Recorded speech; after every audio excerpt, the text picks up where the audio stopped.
The Mafia brutally killed a boy on that day. For them, it was just another ordinary human who got murdered by them. Give me an enemy I can fucking see. But they will soon realize their action is about to cost them their lives. Let's get started. Begging. Welcome back to Jason Recaps. I don't have many subscribers, but your single comment is a ray of hope to motivate me.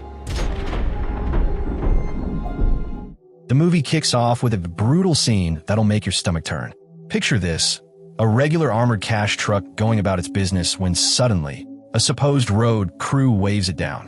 Oh, goddamn. What is this? But these guys aren't fixing potholes, they're packing heat. As soon as the truck stops, the construction workers flip the switch, pulling out guns and explosives like it's a war zone. What happens next? Total bloodbath. The two guards in the truck, gone. And random folks around the area, caught in the chaos. The whole thing is just carnage. Why'd you shot a fucking kid? You shot a fucking kid! After that mess, the security company, Fortico, gets shaken to the core. Everyone's freaked out, so they go into lockdown mode and revamp all their safety rules. They don't want another disaster on their hands. Now fast forward 5 months. That's when we meet a quiet, no-nonsense guy named Patrick Hill. He's the new face of Fortico, stepping into a job that's still stained by what happened months ago. Trucks, 2 or 3 guards in each. We lost a couple of guards a while back. During his first briefing, his boss Terry doesn't sugarcoat a thing. He brings up the robbery right away and tells Patrick straight up. The crooks who pulled that job, still running free. With that grim warning, Patrick is told to follow the rules like his life depends on it, because it might. From the jump, Patrick, who quickly earns the nickname H, doesn't exactly dazzle anyone. I'm gonna call you H. They call me Bullet. He's got a tough mentor named Bullet who's in charge of training him. But during practice, H just scrapes by. His shooting's off, his driving's clunky,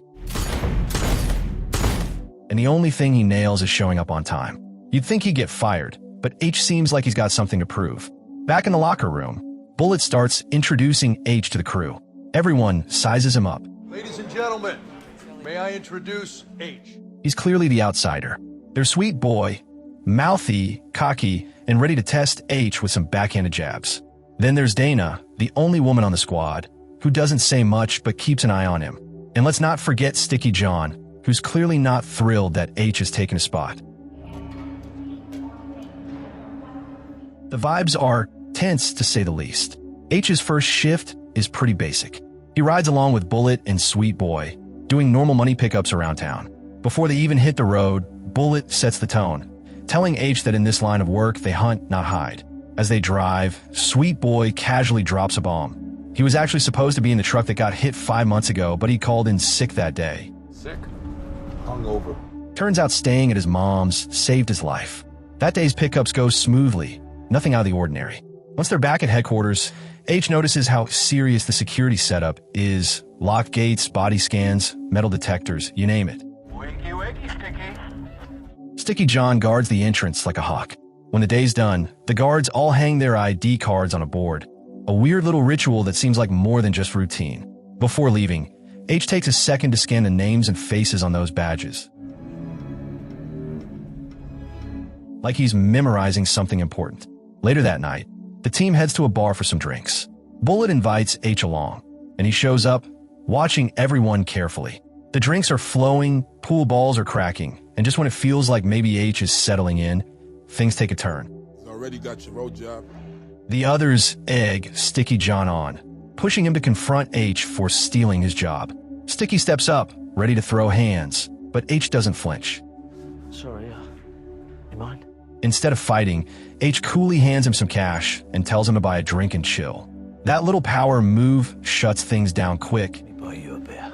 Just make sure you drink it over there. And even Bullet is impressed, joking that H must have some kind of Jedi mind tricks. But things don't stay chill for long. On a later run, Bullet steps out for a quick pickup. Only 10 grand, but he doesn't come back. 10 grand drop. You should have been back 5 minutes ago. Sweet Boy gets nervous and tries calling him on the radio. No answer. Then a voice cuts through the static, cold, calm, and definitely not Bullet. He's been grabbed. Sweet Boy freaks. He wants to bail, get back to base. But H stands firm. You need to pull yourself together. You don't want to do this, you can get out of the truck now. He refuses to run and says they're not leaving without their guy. The robbers give them directions, and H drives. They end up in the middle of nowhere. One of the masked guys drags Bullet out of a car, gun to his head. Another starts barking orders. Throw the cash into the trunk now. Sweet Boy's losing it, begging H to just do what they say. Do what he says. H stays stone-faced. He starts unloading the cash into the trunk, 1 bag, 2 bags, and then casually tosses one off to the side. One of the robbers notices and threatens him. H just nods, pretending to play along. I said throw the money in the flatbed. The second a robber steps out to grab the drop bag, H pulls out a hidden weapon and takes him out in a flash. Then he drops the guy holding Bullet. Chaos explodes, gunfire everywhere. H's precision is scary. When the smoke clears, most of the robbers are down, but one makes a run for it. H doesn't even hesitate. He bolts after the guy, leaving Sweet Boy and Bullet behind. He follows the last robber into an old warehouse. Inside, it's like a game of cat and mouse. H catches him fast, pins him down, and demands answers. Who sent you? Why? And who are you working for? But the guy just spits insults. H shrugs and knocks him out cold. Eventually, Bullet and Sweet Boy catch up. Suck your own dick. What knife? Still shaken. H, cool as ever, tosses a jab at Sweet Boy for panicking earlier. Then he goes to the bodies, ripping off their masks one by one, looking for someone. Whoever he's expecting to see isn't there. He looks disappointed, like this wasn't about money or heroics. It was personal. Soon enough, the feds show up. 2 FBI agents question H. They're confused. The guy who barely passed his gun test just pulled off a one-man war. Managed to take down 6 men without even so much as a scratch. H plays it off, saying adrenaline kicked in and made everything sharper. Kill or be killed seemed to focus the mind. They show him blurry footage from another robbery, asking if he knows the shooter. He says no. Later, those same agents report to their boss, FBI bigwig named King. They think H is some ghost from their past. Yes, it was him. A guy they've been chasing for decades. King brushes it off, saying H is just a painter who knows how to cover his tracks. He tells him to back off and let H be. Want us to do? Not a fucking thing. Let the painter paint.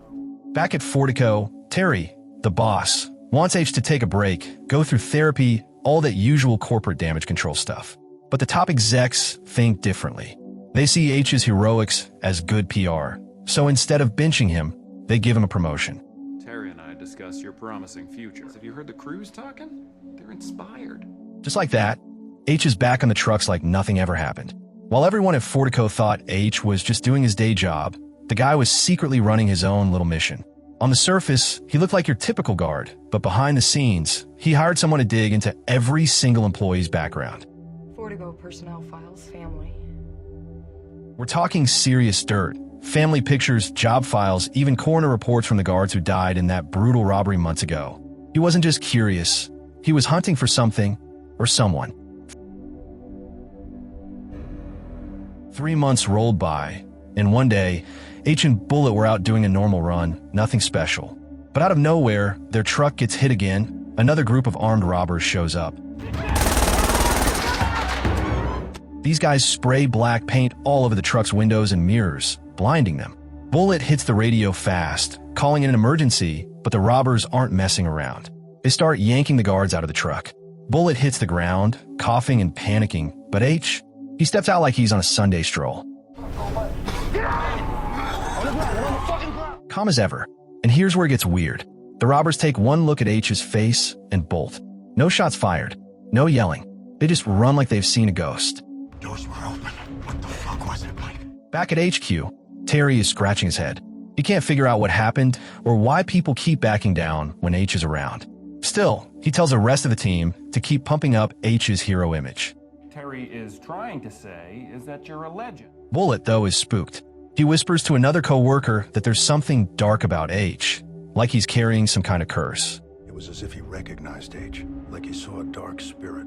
Meanwhile, on the personal side of things, H and Dana finally cross that line. She tells him she's into him, and they spend the night together at her place. I hear H is for hero. For a moment, it looks like H might have something close to normal, but that doesn't last. Later that same night, H shows up in Dana's room with a gun in his hand. He's not messing around. Cold, quiet, and straight to the point. Before you answer the question. He demands to know where she got the cash he found. You got 10 seconds to explain this. He thinks she might be tied to something shady, maybe even working with the same people he's after. Dana's terrified. She swears she just pocketed the money during a job and didn't think it would come back to bite her. It was in the trolley, so... Stole it?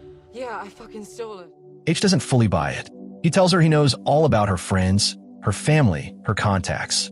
The vibe is tense. Dana's pleading her case while H stares her down. That was a picture of your parents. Had it taken last week. Now let's hit rewind. About 5 months earlier, H's life looked a whole lot different. He was just a dad hanging out with his teenage son, Dougie. They were out having one of those rare, peaceful days. But then H gets a call from Mike, one of his crew members. Turns out they had a heist lined up, but a key guy bailed last minute. Mike just needs someone to stand in and keep an eye on a Fortico truck. The job's simple. Just see if it turns left or right when it leaves the compound. At first, H doesn't want to get involved, but eventually, he gives in. On the way to the location, he spots a food truck near the Fortico gate. Perfect cover. He pulls over, tells Dougie to stay in the car, and pretends he's grabbing a bite. While munching on burritos, H watches the armored truck roll out and makes the call to Mike. It turned right. But everything falls apart in the next few minutes. Not far from where H is parked, a different group of crooks is already in position, dressed like road workers. They hit the truck hard. One of them gets suspicious when he sees Dougie sitting in the parked car nearby. He walks over, points a gun, and tells Dougie to get out.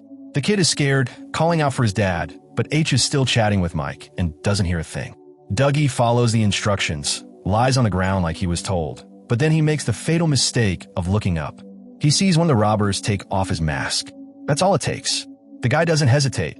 He kills the guards and then shoots Dougie, leaving no witnesses. H realizes something's wrong too late. He bolts back to his car, only to arrive just as his son is gunned down. He tries to go after the shooter, but gets shot himself and collapses before he can do anything. 3 weeks later, H wakes up in a hospital, banged up and broken inside. The doctors might have patched him up physically, but the emotional damage is brutal. He finds out Dougie's gone, and to make it worse, Dougie's mom shows up, not to comfort him, but to blame him. She lays into him, saying he let their boy down. Cold-hearted, she calls him, saying he should have done something. That's the moment H flips the switch. He reaches out to an old friend, Agent King from the FBI. He begs him for help finding the monsters who pulled the trigger. King's hands are tied, but he does what he can. He gives H a list of criminals who might be connected. From there, H turns into a one-man army. With Mike and the old gang backing him up, they go all out, tracking people, busting into hideouts, taking out anyone who looks even slightly suspicious. They leave bodies everywhere. But the guy H wants most? Still out there. After weeks of coming up empty, Mike says they need a new plan. H agrees and says he's heading back to London for a bit. Before he leaves, he tells his assistant to create a whole new fake identity for him. Patrick Hill, a squeaky clean security guard with a spotless history. With this new persona, H lands a job at Fortico, hoping it'll bring him closer to the truth. Meanwhile, there's another story running parallel. Months before all this chaos, a group of ex-soldiers, guys who had seen too much and earned too little, are barely scraping by. Their leader, Jackson, used to be a respected sergeant, but now, just another man looking for a way out of debt. His old unit bands together, led by one especially greedy guy named January. They decide to rob the rich, targeting wealthy folks from the Middle East. At first, it's small-time stuff, a few $100,000 here and there. But as the cash rolls in, their goals get bigger. Jan, who used to follow orders, starts thinking he's in charge. He wants more control, more action. He's tired of cutting deals with shady middlemen to turn stolen goods into money. That's when the group decides to take a bigger risk. Instead of robbing houses or shops, they go straight for armored trucks. Fewer steps, fewer people involved, and a bigger payout. They plan carefully, using disguises, timing everything down to the second. Their biggest score? A Fortico truck carrying millions. Jackson tries to keep everyone grounded. He warns them, don't make any flashy moves, don't quit your jobs, don't go buying yachts. But Jan doesn't listen. He acts like he's untouchable, partying, spending, doing all the stuff that gets you caught. One night, while celebrating Jackson's birthday, they agree to do one last big heist. The final job. They prep like pros, dress as construction workers, and get ready to strike. But on the day of the job, they get an unexpected visitor. H, he's parked nearby, his son Dougie in the car again. Jackson notices the car, but doesn't think much of it. He tells one of the crew to just keep an eye on it. As the robbery begins, things go mostly to plan. They drag the Fortico guards out. Jan, twitchy and on edge, holds one at gunpoint. Another guy from their team goes to deal with the car, yanking Dougie out and making him lie down. They work fast, scooping up the cash. But then something goes wrong. One of the guards makes a move for his weapon. Jan reacts instantly, rips off the guy's mask, and pulls the trigger. So things go completely sideways when Jan turns around and shoots the second security guard without blinking. Jackson radios and asking if things are under control, and Jan, cool as ice, just lies and says everything's good, hiding the fact that it's gone from robbery to full-blown murder. But the real kicker? Dougie is still lying on the ground. Jan knows the kid saw too much. Without even flinching, he turns his gun on Dougie and pulls the trigger. Boom. Silence. Everyone in the crew freezes. One of them loses it, yelling at Jan, calling him out for blowing their whole plan. The yelling stops dead in its tracks, though, when they spot someone sprinting toward them. It's H. He's charging, full of rage and grief. Someone screams at Jan to just shoot him in the leg, slow him down. But Jan? He aims straight at H's chest and fires. H hits the ground, but not before locking eyes with Jan, a look that says this isn't over. Months pass. You'd think the crew would be lying low after all that. But no, the money from the last heist didn't quench their thirst. They want more. Jackson brings the guys together and scolds Jan, saying his stunt with the kid almost wrecked everything. Then he lays out one last job, the mother of all scores, robbing Fortico on Black Friday. That day, over $150 million in cash is being moved around, and Jackson says if they pull it off, they'll be set for life. But he warns them, this is high risk, and one mistake could be the end of them. Over at Fortico, Terry gathers the guards and gives them a serious talk about the ramped-up security for Black Friday. He tells them to keep their eyes open. Meanwhile, tension among the robbers is boiling over. Jackson's patience with Jan is running thin, especially after catching wind that Jan's been spending cash like it's Monopoly money. All it'll take is one flashy car or dumb mistake to bring the heat down on them. That morning, H gets paired up with Bullet for the day. They go through the motions, making their runs.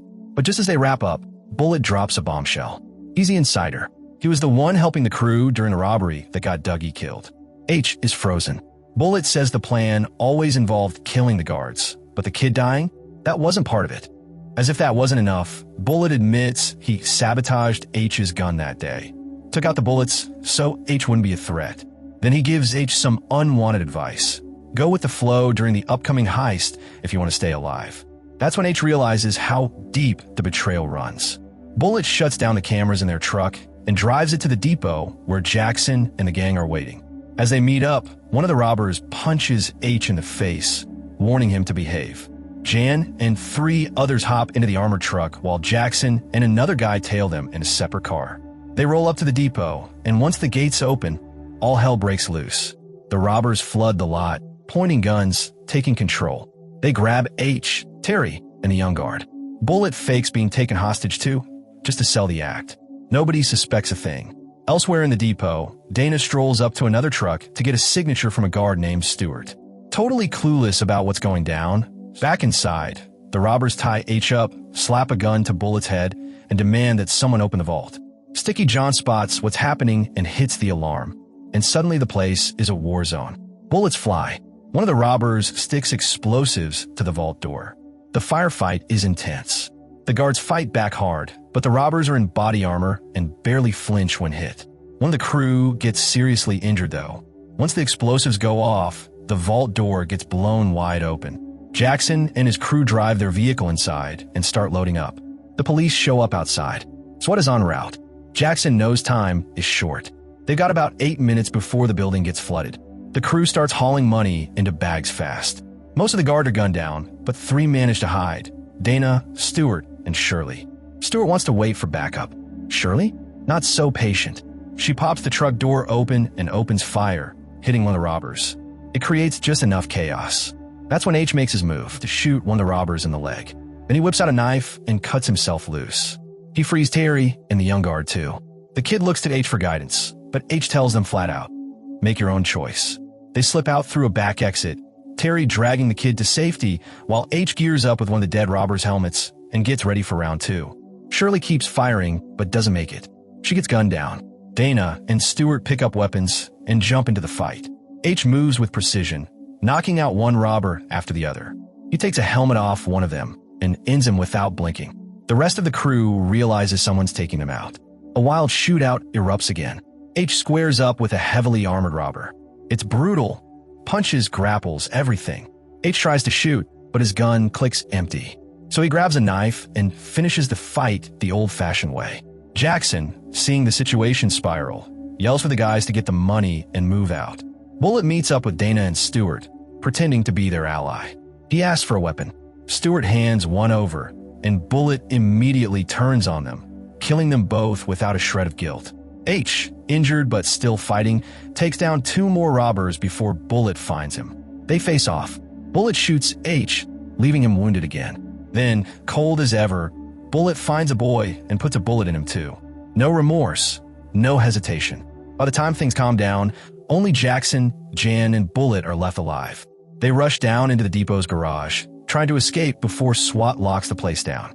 They start loading the stolen cash onto a cart and head toward the elevator.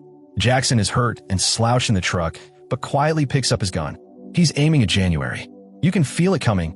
He's ready to double-cross him. But Jan's already figured him out. Without a second thought, he slits Jackson's throat. When Bullet asks what happened, Jan lies, says Jackson bled out. They continue down into an underground tunnel and eventually reach their escape car. As they're tossing money into the trunk, things feel tense. Bullet's thinking of making a move himself, but Jan is one step ahead. Now Jan's the last man standing. He loads up the cash and drives off like nothing happened. Later, Jan's chilling in his apartment, drink in hand, thinking he just pulled off the ultimate win. Then a phone starts ringing. Confused, he follows the sound and finds it tucked inside one of the money bags. Weird, right? Before he can figure it out, a shadow steps into the room. It's H. Jan tries to stay cool. He offers H a cut of the money, thinking he can still talk his way out of this. But H isn't here to chat. He tosses Jan a file, the autopsy report from Dougie's murder. Jan opens it. It lists 4 gunshot wounds. One to the liver, one to the lungs, another to the spleen, and the last straight through the heart. H stares him down. Jan's face goes pale as he finally realizes who H is and what this moment means. H lifts his gun. Then, without saying a word, he fires 4 shots, each one matching the same spots his son was hit. Liver, lungs, spleen, heart. Jan drops to the floor, lifeless. H limps out of the apartment. Outside, Agent King is leaning on his car, waiting like he knew what was going to happen. He asks, is it done? H doesn't say a word. He gives the slightest nod and disappears into the night, his revenge finally complete. So, that's all for today. Thank you so much for watching.